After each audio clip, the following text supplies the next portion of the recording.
My name is Tim Campbell. I'm Program Quality Manager for the Corvette.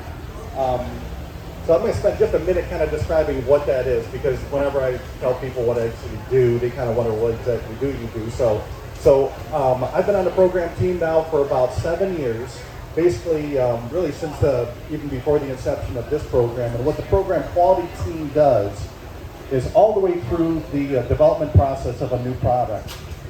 We work with the program team in order to make sure that we've got the capability of being able to build a really high quality vehicle. And that's important to everybody, right? I mean, the car's got to look nice, it's got to perform well, but also the expectation is that the car is going to be super high quality. You know, everybody wants to get what they want for the money that they spend on these vehicles. They want it to be perfect. So that's our job to do. So I work with the program team in order to be able to execute that all the way through up till we go into production. We have what we call captured test fleet vehicles. You may have seen them come in today. We've got a number of Z06s that the program team is driving and evaluating, and that's part of our fleet, so we learn about how the vehicles are doing there. We also work with the suppliers, and we work with the plant quite a bit. I probably spend about a quarter of my time down in Bowling Green at the assembly plant in order to be able to understand issues that they've got, help them with their quality processes, and again, make sure that we're able to execute the highest quality vehicle we can. So with that as background, let me get into one thing, and I won't be up here terribly long. I don't have a long story like some of the folks do that got a lot of interesting things to do. Our job's interesting, but not that interesting. But one of the things that is really important to us is to understand what our customers think of our cars. I mean, how do you do better on anything unless you get some feedback as to what people like and what people really don't like? So that's one of the reasons why this type of an event is like super important, because we could get a chance to talk directly to our customers, people who own the vehicle, people who want to own the vehicle. We get great feedback, and we utilize that feedback a lot when we go back to Warren or go back to Bowling Green or wherever, and we utilize that to help improve the product continually. So that's a really important part of our process.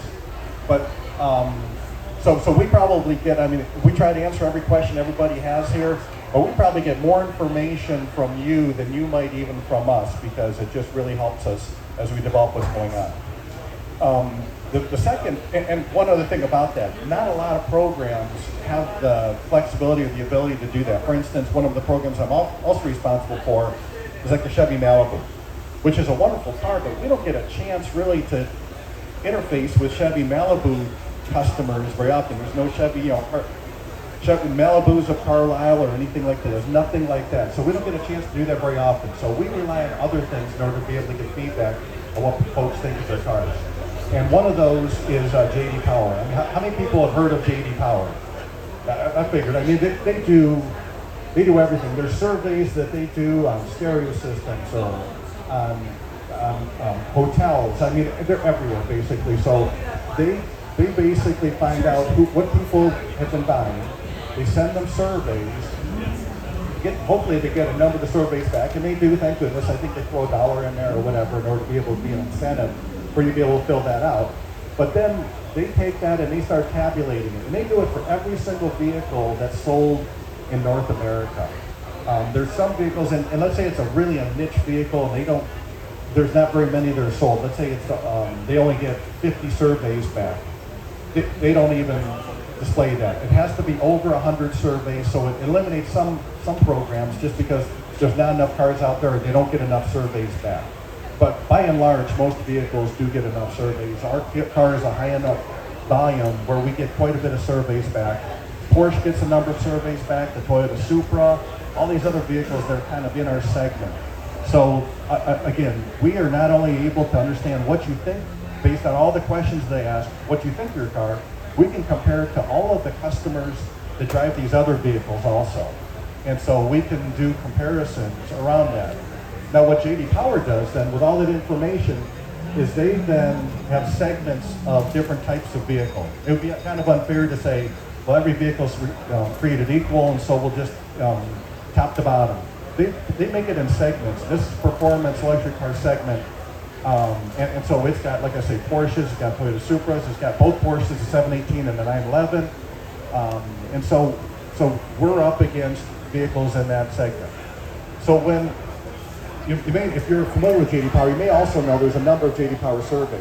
One is called IQS, which is Initial Quality Survey, and that's kind of, hey, what kind of problems are you having with your vehicle? So that's important because we want to know that. The second one is called JD Power Appeal, and that's more around not necessarily how many problems you're having, how much do you like the car? How much do you like the ride and handling? How much do you like the appearance? It's not necessarily had to have the vehicle in the dealer X number of times. It's really your feeling towards how the vehicle performs and how much you like it.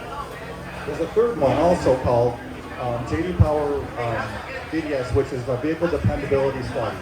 And that's 3 years after a vehicle has been sold to a customer. Then you get a survey 3 years later and say, hey, how has your experience been for those 3 years? So this car is far too early in order to be able to get that 3-year window. So we'll find that out probably next year. But we have been getting information back from IQS and Appeal. We didn't get it 2 years ago. We just started getting that feedback on the C8 last year. So what typically happens, IQS tends to be not perfect when you first launch a vehicle because people call teething pains or whatever. But Appeal tends to be really high because people are really excited about it. It's a brand new vehicle, not very many people have it, so they're excited about it. So Appeal tends to be high, IQS tends to be not so great, and that's what you sort of expect. Our expectations certainly were higher, and we had hoped to do really, really well from an IQS standpoint. So it's probably time for me to go into my stuff here. Hold on for a second.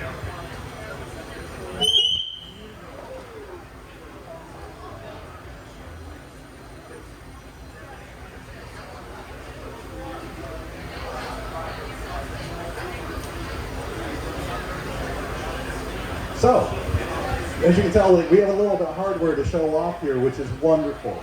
This particular one is the first one that we won, which was 2021 Initial Quality Survey. We were the winner in our segment. So all of the other vehicles that were up against us in our segment, we were the highest quality vehicle of all of those vehicles, which was great because some vehicles had been in production for years.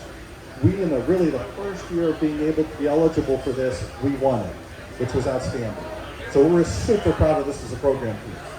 So if that wasn't enough, like 2 months later when Appeal got announced, we kind of expected to do really well there, and we did. So we ended up with another piece of hardware. It looks kind of like this, but it says Appeal winner or what have you. So we were just thrilled. For the first year of getting it, we were able to win both the really big awards that we were eligible for. So we thought that was really awesome, and we kind of celebrated a little bit, but you still get back to fixing problems, you still get back to making sure that the car is the highest quality vehicle it can be. So go forward 1 year. So the 22 IQS survey just came out a couple of months ago, so we got that information. And we thought, well, we were hoping certainly we win the segment. We hope not to backslide, but there's other vehicles out there that are very competitive and very solid engineered vehicles. So we hope to do well in our segment. And luckily, we again won our segment for IQS. But even better than that, which we were absolutely thrilled about, is we won what's called the Platinum Award. So of all like 250 models of vehicle that were out there that were in the survey, we were the highest quality vehicle in the industry, bar none. So you look at any vehicle that's out on the road that was from that era, we're the highest quality vehicle. That's what our customers are telling us. So we're super proud of that, and we are we're anxious to take that, and continue to improve the vehicle. We know that there's, people end up with dealerships with one issue or another. We're driving those down all the time and trying to make the customer experience as good as we can make it. But we've got an indication that we're doing very well, and we're super proud of what we've been able to do. So with that, that's really kind of the end of anything sort of prepared that I had, but I'm happy to answer any questions folks may have around program quality. I know it's not the most exciting thing in the world, but I'm happy to answer any questions folks may have. Anything? Yes, sir. Good question. So the questions on how do you measure quality, it's a great way to approach it. So one is through warranty. We're obviously very close with our dealerships. So we look and see what kind of warranty spend that we have and what kind of issues people are having. We look at every single visit to a dealership basically to make sure if we've got issues out there. So we measure quality that way. We measure quality in the plant by things like when a vehicle is first produced. measuring gap and flush, measuring wind noise, measuring things like that just after vehicles produced. That's another way that we measure them. So we've got a number of different ways to measure it. Those are two kind of the ones that sort of come up to the top and that we utilize. Good question. Anything else? Yes, sir. The new paint system, how's it working out? It's working out fantastic.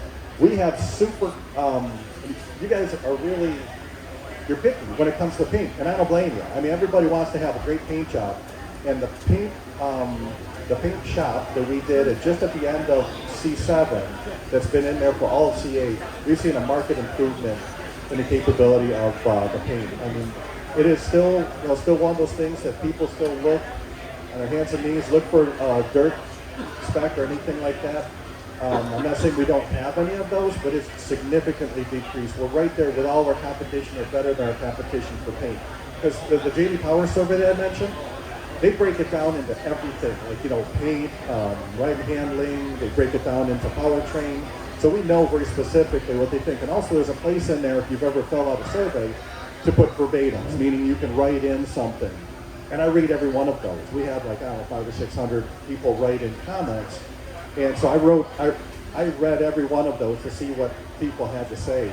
And even though you're supposed to put issues in there, there were a lot of people who put really nice things to say about things, especially like paint. So anyway, yes sir.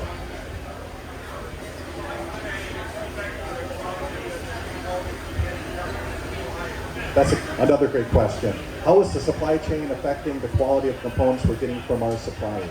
Our quality requirements for any of our components don't change. I mean, it doesn't matter what the issues are. We won't accept the part unless it meets our requirements from a quality standpoint.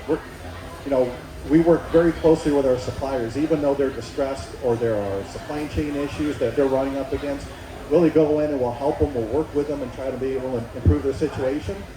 But we don't accept anything that comes in that's substandard that ought to not be there. Parts out of specification, parts out of print. Our standards don't change.